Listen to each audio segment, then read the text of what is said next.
Seguindo para a nossa segunda parte dessa nossa disciplina envolvendo acesso à justiça, competência tributária. Olha aí, ó. Estamos falando de direito tributário, competência previdenciária e estrutura do Poder Judiciário.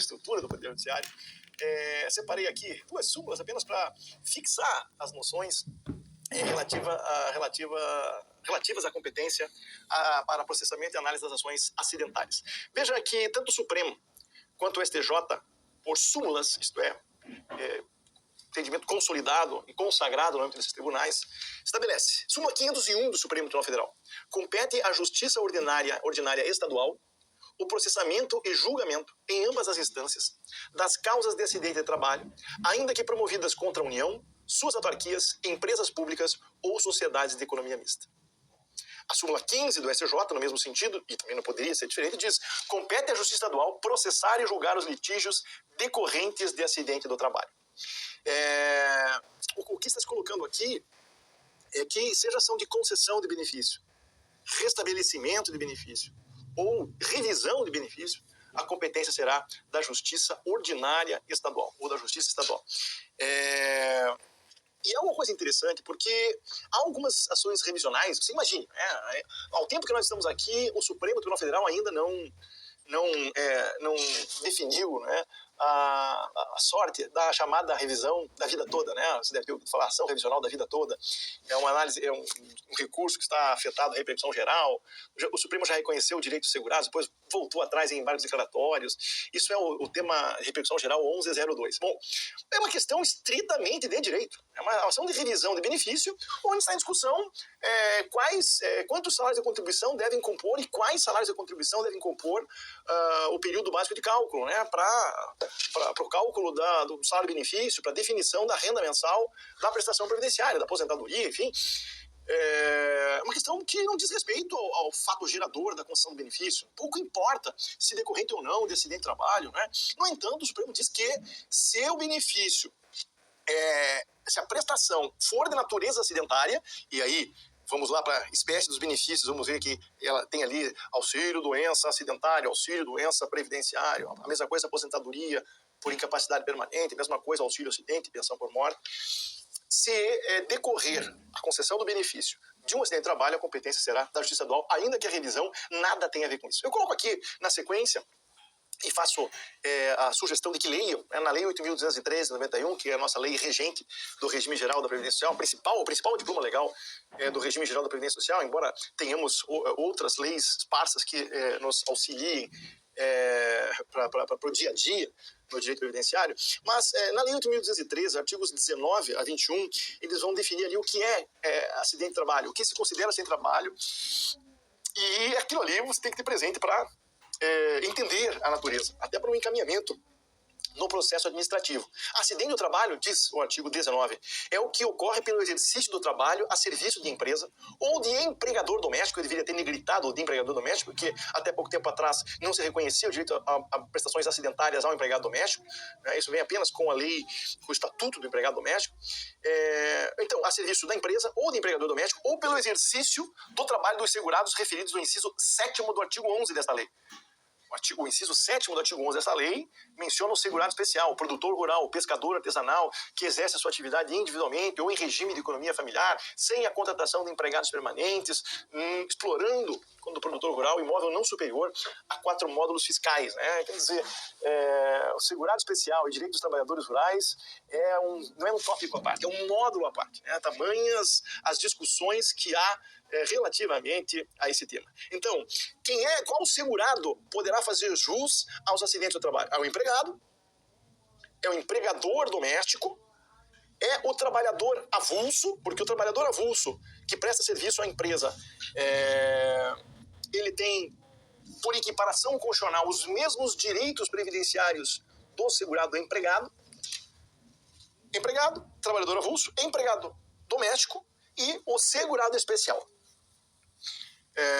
Logo, não fazem jus a benefício acidentário, decorrente desse trabalho, o contribuinte individual, aquele que exerce uma atividade por conta própria, presta serviço sem vínculo empregatício, um empresário, um profissional liberal, estes não farão jus a prestações acidentárias. E tampouco farão jus o segurado facultativo. O segurado facultativo também não fará jus aos benefícios de natureza acidentária. Então, aqui temos a definição do acidente do trabalho, logo na sequência, quando diz provocando quando ocorre esse acidente, provocando lesão corporal ou perturbação funcional que cause a morte ou a perda ou redução permanente ou temporária da capacidade para o trabalho.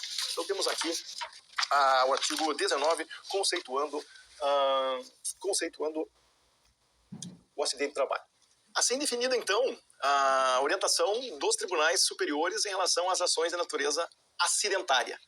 Nos resta entender um pouquinho melhor o que é acidente de trabalho na legislação previdenciária e quem pode buscar uma prestação de natureza acidentária. Nesse sentido, a Lei 8.213, nos artigos 19 e 21, a Lei de Benefícios da Previdência Social, a lei que instituiu o regime geral da Previdência Social, no seu artigo 19, ela traz como acidente do trabalho aquele que ocorre pelo exercício do trabalho a serviço de empresa ou de empregador doméstico, ou pelo exercício do trabalho dos segurados referidos no inciso 7º do artigo 11 desta lei, provocando lesão corporal ou perturbação funcional que cause a morte ou a perda ou redução permanente ou temporária da capacidade para o trabalho. Os outros artigos, artigo 20, artigo 21, vai falar das situações de equiparação de acidente de trabalho, dentre elas, o acidente por equiparação, quando se dá itinerary, quando há deslocamento para o trabalho.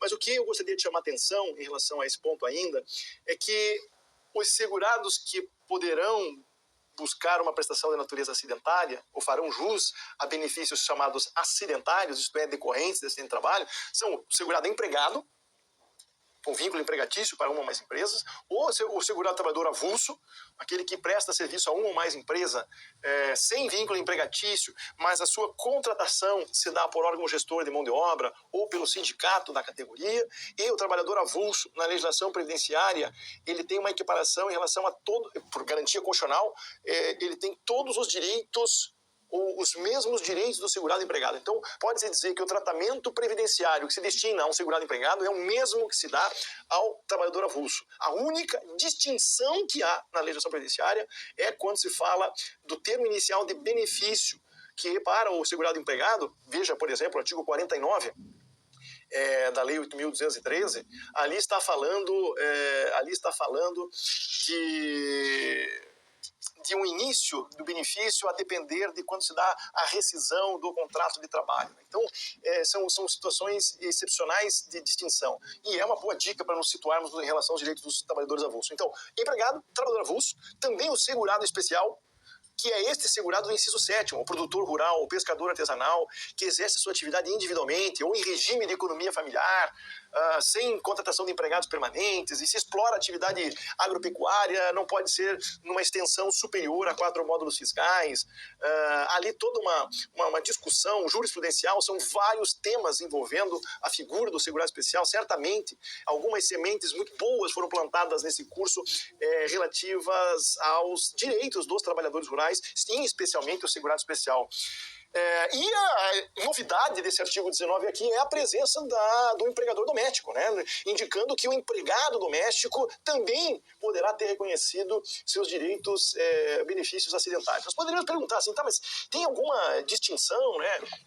O benefício é de natureza acidentária ou não? Olha, atualmente, né, desde a emenda 103 de 2019, no campo previdenciário, isto interfere no valor do benefício. Nós vamos ver que benefícios por incapacidade, assim como pensão por morte, terão um tratamento mais favorável se caracterizada a natureza acidentária do benefício. Muito bem, falamos sobre competência da Justiça Federal, competência delegada, competência da Justiça Estadual para processamento e análise das ações acidentárias ou ações previdenciárias acidentárias.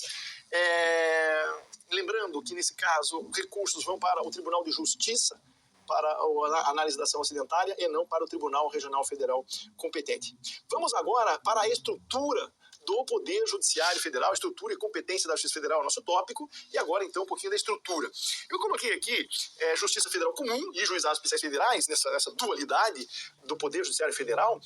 Não sei se vai conseguir visualizar, mas eu coloquei, né, no embalo de vocês que tanto criticam o que a gente faz no juizado, eu como juiz do juizado estou aqui brincando com vocês, mas coloquei ali um céuzinho, né, quase um céu de brigadeiro na figurinha da Justiça Federal Comum, um pouquinho de nuvem, porque também né, é um eu que lute todo dia, né, e do lado dos juizados especiais federais eu coloquei ali um fogo ali, né, tá. Na verdade eu procurei uma imagem mais assim, infernal, assim, né, para dizer assim, né, um inferno de Dante, alguma coisa, para dizer assim, olha, juizados, fuja dos juizados, né.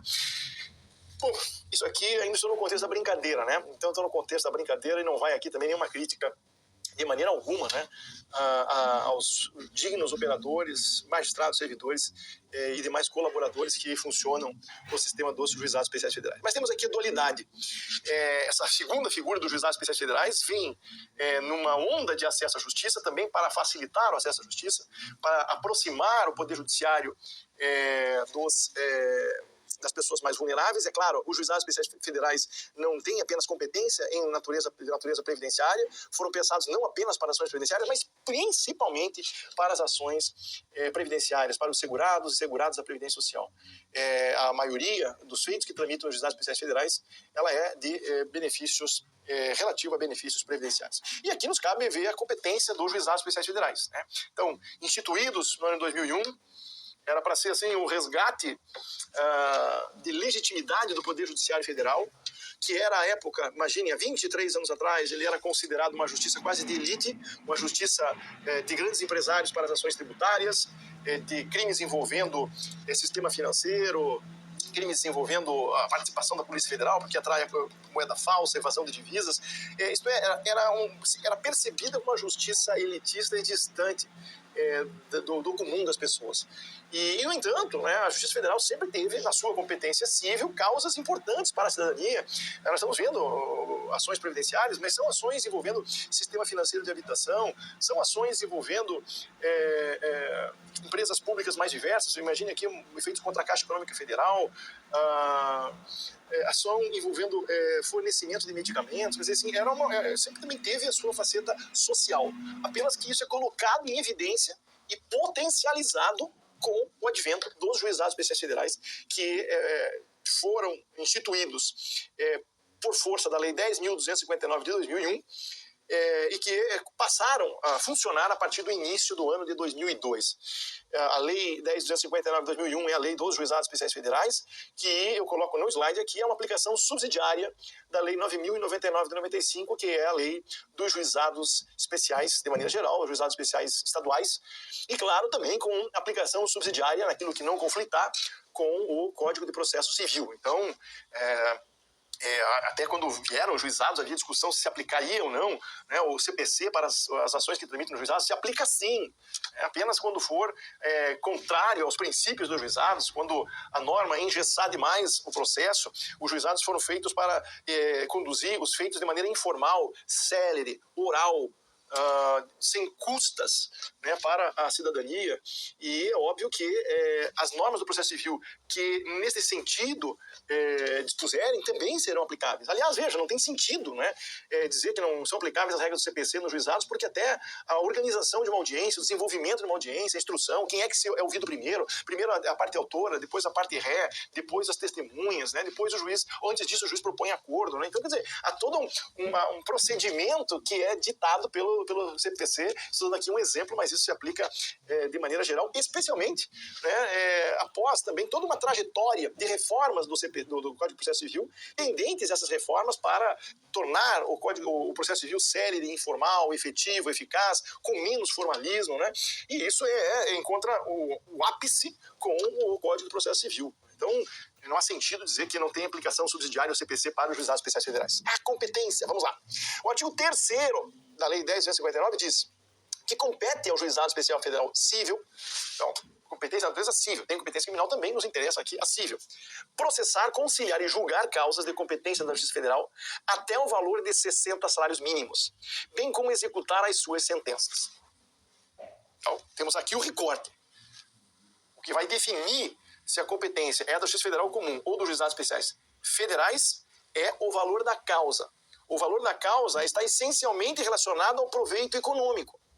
Agora, esse parágrafo segundo é importantíssimo para as ações de natureza previdenciária, que é de trato sucessivo, né? Quando a pretensão versar sobre obrigações vincendas, que serão devidas no curso da ação, para fins de competência do juizado especial, a soma de 12 parcelas não poderá exceder o valor referido no artigo 3º. Bem, o que na verdade percebemos no artigo 3º, uma leitura conjunta com o parágrafo 2º? Que o valor total da competência dos juizados, o proveito econômico que você possa buscar, é de 60 salários mínimos. Se se tratar de obrigações vincendas, o que ocorre na maioria dos casos, né, salvo se tratar de uma diferença devida no passado, um benefício que não foi pago e também já seria cessado, ou um salário de maternidade que é de 4 prestações mensais apenas, não é, e já se encontra devido, eu não posso, somando os atrasados que eu penso serem devidos, com 12 prestações mensais, a soma dos atrasados, e 12 prestações mensais do que eu estou buscando, não podem ultrapassar 60 salários mínimos. Essa é a delimitação, é o limite da competência dos juizados especiais federais. E olha que interessante, uma crítica que se faz, e é importante que se diga isso, é que quando pensados os juizados especiais federais inicialmente, e uma alteração tivemos na Constituição da República para permitir que tivéssemos no Poder Judiciário Federal juizados, assim como já havia na Justiça Estadual, a ideia era que, também, e isso está na Constituição, artigo 98, inciso da Constituição, que tivéssemos juizados especiais para julgamento de feitos de menor complexidade, como se fossem também pequenas causas. Mas não é disso que se trata nos juizados especiais federais. Esse é um ponto importante. A legislação não deixa de ter se desviado um tantinho do que dizia a Constituição quando adota um único critério para definir a competência, qual seja o valor da causa. E em se tratando de prestações de trato sucessivo, prestações que vencem mês a mês de maneira continuada, o valor da causa será a soma, resultará da soma entre aquilo que se entendia devido quando da propositura da demanda e 12 prestações vincendas, ou soma o cálculo de 12 prestações vincendas. Então, se somam essas duas grandezas e se ultrapassar 60 salários mínimos, a competência extrapolará, né, ou a causa não poderá ser processada em princípio nos juizados especiais federais. Agora, note, ao dizer isso, ao dizer que a lei se distanciou um pouco do ideal constitucional, eu estou dizendo que, em essência, quanto à sua substância, as ações que tramitam na Justiça Federal Comum são de uma complexidade determinada e aquelas outras que tramitam nos juizados são tão complexas quanto.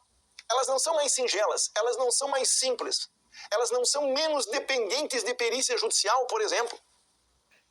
A única distinção normativa, e isso foi chancelado pelo Superior Tribunal de Justiça, é o valor da causa. Então, eu tenho, ao mesmo tempo, uma determinada demanda envolvendo aposentadoria por tempo de contribuição, ou uma aposentadoria especial, ou uma aposentadoria por idade, alguém discutindo esse direito na Justiça Federal Comum, com recurso para o Tribunal Regional Federal, e em outras, a mesma discussão, num juizado especial federal, com recurso para uma turma recursal, que é a instância recursal competente no âmbito dos juizados especiais federais. Teremos a nossa quarta disciplina, vamos falar um pouquinho sobre o sistema recursal nos juizados especiais federais, ainda nesse módulo, mas o fato é que a causa é essencialmente a mesma. O problema jurídico, a priori, vamos colocar assim, é o mesmo, né? O que vai dizer que se uma demanda vai tramitar na Justiça Federal Comum ou nos juizados é apenas o valor da causa relacionado ao proveito econômico, as diferenças que havia quando da propositura da demanda, somadas essas diferenças ao cálculo de 12 prestações vincendas decorrentes desse mesmo benefício. Agora, note o que o STJ definiu no tema 1030 que está ali, e que, na verdade, era algo corrente no âmbito dos juizados especiais federais. O autor, eu brinquei de início, o pessoal diz aí, fuja dos juizados, né? Coloquei na minha lâmina aqui o céuzinho lá para a Justiça Federal Comum e o inferno aqui, não tá fácil para ninguém, né? Nos juizados especiais federais. Agora diz o STJ, ao autor que deseja litigar no âmbito de juizado especial federal civil, é lícito renunciar de modo expresso e para fins de atribuição de valor à causa ao montante que exceda os 60 salários mínimos previstos no artigo 3º caput da Lei 10.259 de 2001. A incluída, sendo o caso, até 12 prestações vincendas, os termos do artigo 3º, parágrafo 2º da referida lei, com o artigo 292, parágrafo 1º e 2º do CPC, que falam sobre valor da causa. O que é que está sendo colocado aqui? É que é possível a renúncia expressa ao excedente. Ah, não, o valor da causa, o proveito econômico mais 12 vincendas dá 60 salários mais, lá, 3 mil reais. A parte pode, de maneira expressa, renunciar ao excedente, a 60 salários mínimos, esses 3 mil reais, e fazer processar sua causa perante os juizados especiais federais.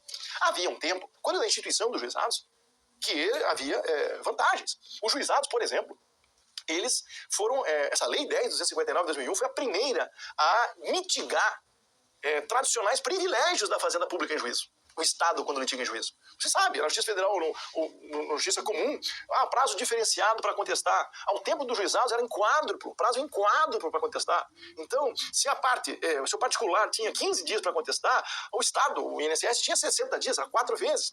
Para recorrer era o dobro de prazo. Então, remessa necessária, reexame necessário, qualquer sentença favorável ao cidadão, contrária ao Estado, tinha que ser confirmada por um tribunal mediante recurso de ofício, ou reexame necessário. Isso prolongava demais os processos e compunham, esses fatores, alguns dos chamados privilégios processuais da fazenda pública. Nos juizados especiais federais não havia nada disso. Então não tinha reexame necessário, não tinha prazo diferenciado para contestar, não tinha prazo para recorrer, prazo diferenciado. Isso tudo mostrou e permitiu uma certa agilidade no julgamento desse processo.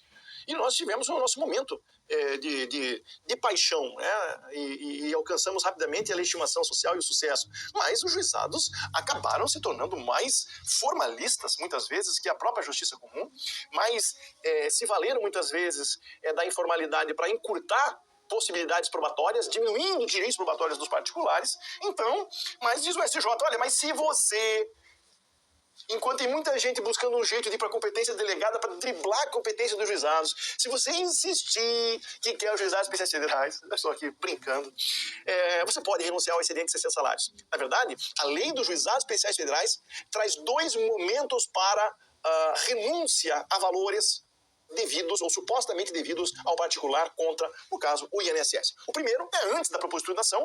Não, eu vou renunciar a esses 3 mil reais, como dei no meu exemplo, para fazer processar o feito perante os juizados e ganhar em agilidade, meu recurso ir para a turma recursal, que entendo que é um sistema mais ágil, etc. Ok.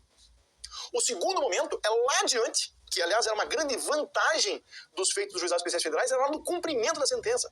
Porque as RPVs, as requisições de pequeno valor, estas que são pagas em até 60 dias, mediante comunicação do órgão jurisdicional para a entidade devedora, a requisição de valores, essa RPV começou no âmbito dos juizados especiais federais. Era um outro diferencial que tinha e que hoje se permite para as causas todas de valor inferior a 100 salários. Pois bem, quando da emissão da requisição de pequeno valor, que não se submete, portanto, ao regime de precatório para pagamento no exercício seguinte em que é emitido o precatório, etc. Ora, ali é possível um segundo momento de renúncia. Eu posso renunciar ao excedente para que eu receba em 60 dias, em vez de receber, de acordo com a sistemática de precatórios, apenas no exercício seguinte, aquele que é inscrito precatório, se for inscrito precatório até abril.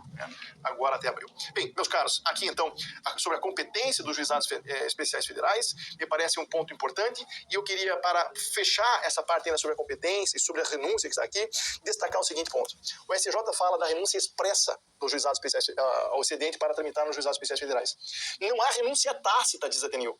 Então, se o feito tramitou perante os juizados, não deveria processar ali, mas tramitou perante os juizados, e o montante, quando se apurar na sequência, é superior a 100 salários, não pode o juiz, quando do cumprimento da sentença, compreender que houve uma renúncia tácita e mandar pagar apenas como se no início houvesse 60 salários mínimos.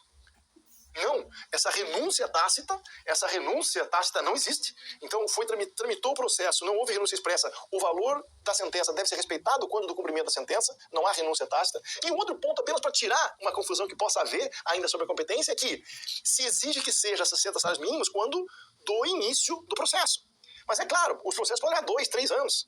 Então é muito comum que as prestações vão se vencendo no curso desses 2, 3 anos, e quando eu vou apurar o valor devido, eu chegue lá a, 180 salários mínimos, 200 salários mínimos. É natural e é da competência dos juizados, porque aquele limite desses salários, ele é colocado uma régua, vamos colocar assim, no momento da propositura da ação. É quando eu vejo as diferenças até então devidas e faço uma estimativa de 12 prestações vincendas. Mas eu vou receber valores que superem a isso, porque mês a mês são vencidas prestações que eu estou cujo direito estou discutindo no âmbito dos juizados. Na sequência, voltamos com outros detalhes sobre os juizados especiais federais.